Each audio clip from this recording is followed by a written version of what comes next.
This Everdell Tips Guide is designed to help players learn strategies to build a more effective city. Everdell is a visually stunning worker placement tableau building game, reminiscent of Brian Jacques' fantastical Redwall world, where you play the architect-designer of a village for woodland critters. Construct buildings and move in critters that give immediate or ongoing effects to create the most harmonious village of animal friends. Prepare to be enchanted by the wondrous world of Everdell. Once you are here, you might never, ever want to leave. These 9 tips are in order of complexity. Let's begin. First up, card placement. When picking which cards to play, determine which has the most value. Value is scaled for both immediate use and for end-of-game point scoring. Your cards need to work together, and the more that this happens, the greater the value of playing an individual card. For example, I would first play the shopkeeper because I can play the shopkeeper for free. Then I would play the husband because it would benefit from the shopkeeper's bonus fruit, while also triggering the wife's bonus. I would not play the palace card because the palace doesn't benefit from the tableau that we've generated. See our card combos video for some great synergies. Second, maximize actions per season. You'll want to focus on playing as many actions as possible before moving on to the next season. You can extend this by utilizing buildings and playing cards. Early in your season, capture as many of the highest value locations as possible. Hold on to your remaining meeples until your opponents vacate their high value location. Then swoop in to claim those areas as well. This will not only maximize your meeple placement value, it will also deny choice locations to other villages. Tip number 3, game goals. Set some goals early on in your game. Many of the largest point rewards require multi-season planning to achieve. While you won't know the complete path, you should have a general idea of the requirements and a few steps on how to get there in your mind. The person who optimizes their path in both time and resources will likely be the winner. Also, using achievements and goals as your guide, you'll be able to focus your play and will build a more consistent engine for Everdell. This engine does not drive on twigs, pebbles, and resin. Instead, this brings us to our 4th point, abstract resources. Your 2 most valuable resources are meeples and open city spaces. It's possible, and indeed likely, that you'll run out of room in your city before entering the final season. It's also possible that you'll run out of actions before you do anything useful. Make sure that your actions are moving towards the goal, and that things placed in your city are working together. It's okay to sacrifice what appears to be a powerful card if it doesn't net you huge wins. You can only claim 15 total locations on the board through the game, not counting card plays like the Ranger. So make your meeples count.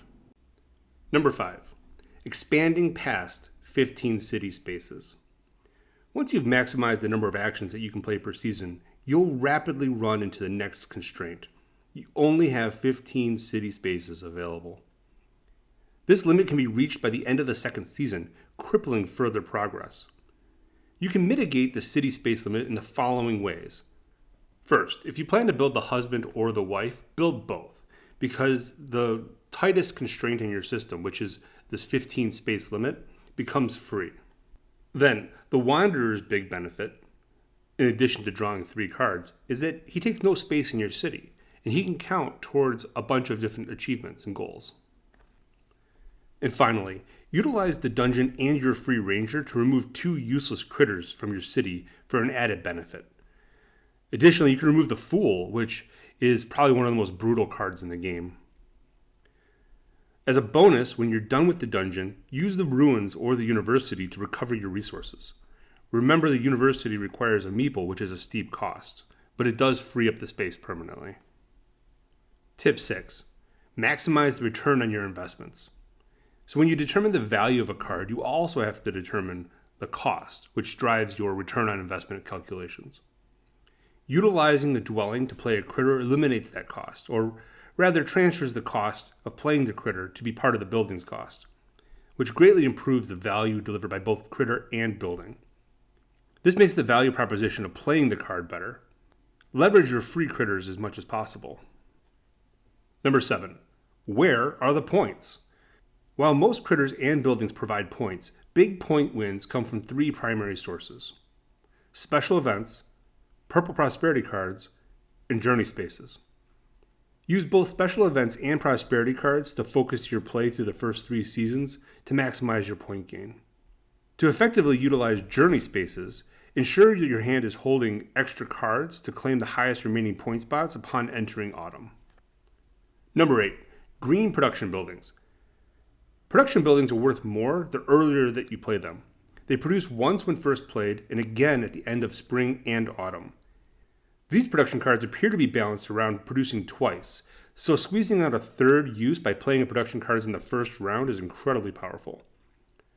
My favorite cards to play in the first round are the Resin Factory and then the free Chip Sweep in turn 1 to fuel all of my resin needs throughout the entire game. And the final tip, resource value equivalencies. So obviously the most valuable resource is the one that you need to play your current card. However, there are equivalencies that you can look for in your resources. I like to say that 3 twigs equals 2 food, equals 2 resin, equals 2 card draw, equals 1 stone. Most games, I don't even collect any food at all. And my recommendation is to try to avoid it as much as possible by building those free critters. Thanks for checking out our Everdell tips guide. Please like the video and subscribe for more tips and tricks like this. And check out our next video on Everdell combos.